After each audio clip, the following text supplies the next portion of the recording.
So fear and stress and anxiety, they're complicated issues, right? Because on the one hand, it's fear that wakes you up at 3 o'clock in the morning and has you in a bit of a cold sweat. It's fear that chokes you up and makes you feel bad at work. It's fear that makes you kind of shut down, bring out the fight and flight instinct in you. So it can really be a limiting experience having fear. But what's ironic is that the way you grow, the way you expand your capacity is actually through experiencing stress and experiencing anxiety. It's actually those concepts, anxiety and stress in particular, are often avenues to the next big thing, to great work. I mean, I once thought of the phrase anxiety is great work, tapping you on the shoulder and saying, hey, pay attention here. I read recently Pema Chodron saying fear was when reality started to reveal itself. So on the one hand, we want to avoid these things. On the other hand, we actually want to go, that's the way that I continue to grow and stretch and increase my own capacity as a human being. So how do you manage fear and anxiety? How do you kind of keep that in check so you get the best of what that can bring you without being limited or shut down by that? Well, I've got 3 ways to think about it that might be useful for you. The first is this. I just say, find out or ask yourself, what's really at play here? What's really going on?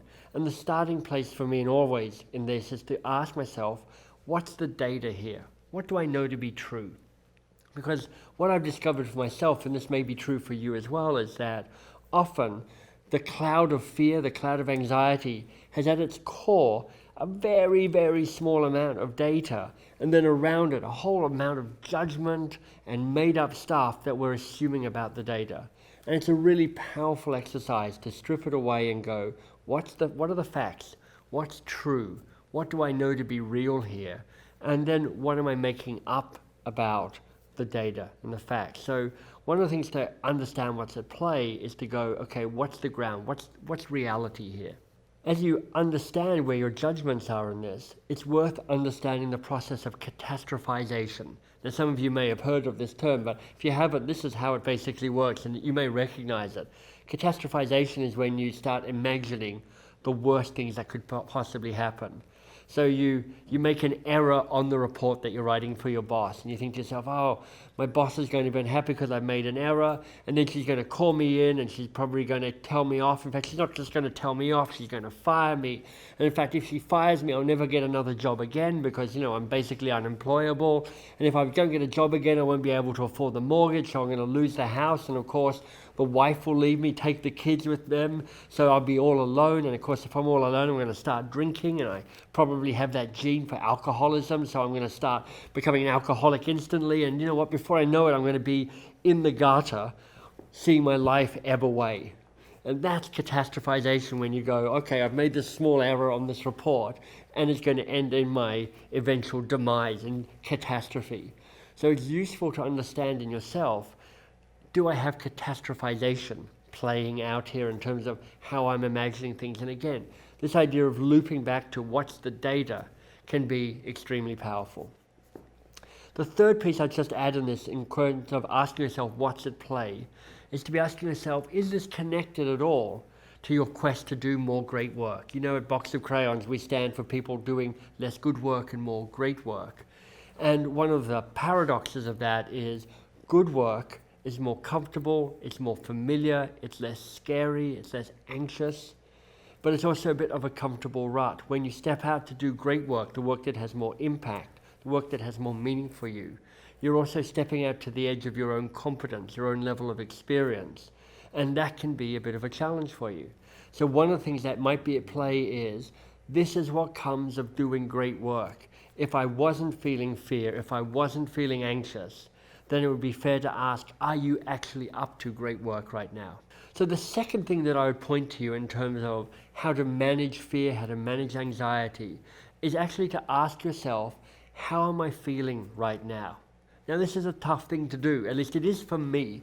I find this whole feeling thing really tricky, but annoyingly in some ways. I've read the research and it says this: people who aren't able to access how they're feeling actually don't get to think as well as people who are able to access that. They did a study with New York Stock Exchange brokers, and they found that the brokers that were better able to kind of connect to how they're feeling made far better decisions, were more successful than the brokers who were, I'm not going to feel anything, I'm going to stay purely rational. So it's a paradox. The ability to feel allows you to be more rational.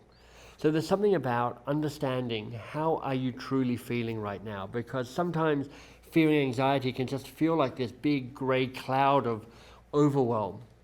And one of the things that I try and do, and again I struggle with this myself, but it may be powerful for you, is actually ask myself, where am I feeling this in my body right now? Sometimes it's in my chest, sometimes it's in my stomach, sometimes it may be in my shoulders, sometimes I feel it in my jaw. But locate where that sense of anxiety, that uncertainty is, and see if you can actually be present with it. And what I've noticed on those times where I've been able to do that is actually that being present with that anxiety and that feeling, it kind of changes, it dissolves, it evolves, it becomes something different. And by being able to sort of sit and notice it and kind of be present with it, it actually gives you a way of diminishing its power. It stops being so unknown and kind of looming in the corner of your eye, and becomes something that you better understand because it's just part of who you are and part of how your body is reacting to the situation. So as difficult as this is, or at least it's difficult for me, the second piece I'd offer to you is actually understand how you're feeling about it. First piece, get the data, understand what's at play. The second piece, tap into how you're feeling about things. One of the ways that might be a technique or a strategy to get better body awareness for any of you who struggle with this, or even if you don't, is through meditation. Now, you'll have heard people are banging drums about the power of meditation at the moment, and it's a kind of hot topic. That's because it actually works. There's just so much research now that says if there was a silver bullet out there about how to be calmer, happier, smarter, better with people around you, it's by finding time to do a little bit of meditation. I heard Tim Ferriss the other day say that he's found that the key differentiator with top performers is they all tend to have a mindfulness practice. So one of the things that's worked for me and may work for you as well is, if you'd like more body awareness, if you'd like to get better at actually going and figuring out how am I feeling and where am I feeling it, that process of meditation, 5 minutes, 10 minutes in the morning, can be one way of accessing that.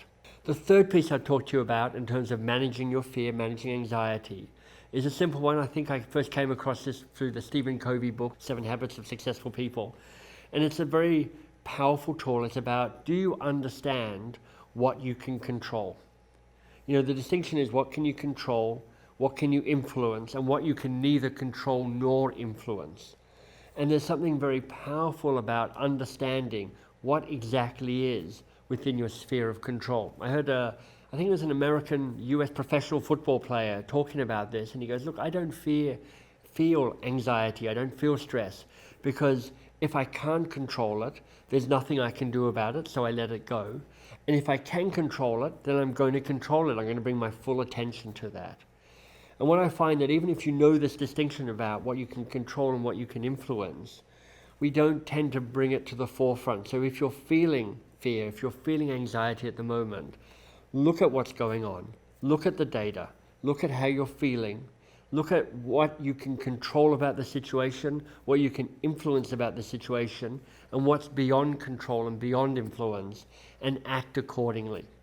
And I think if you use those 3 strategies, that's a way of using stress, using anxiety, using fear, which often shows up when you're doing great work, so that rather than shutting you down, rather than diminishing you, it can be the stepping stone for you to expand your own capacity, expand your own potential, and enable you to do more great work.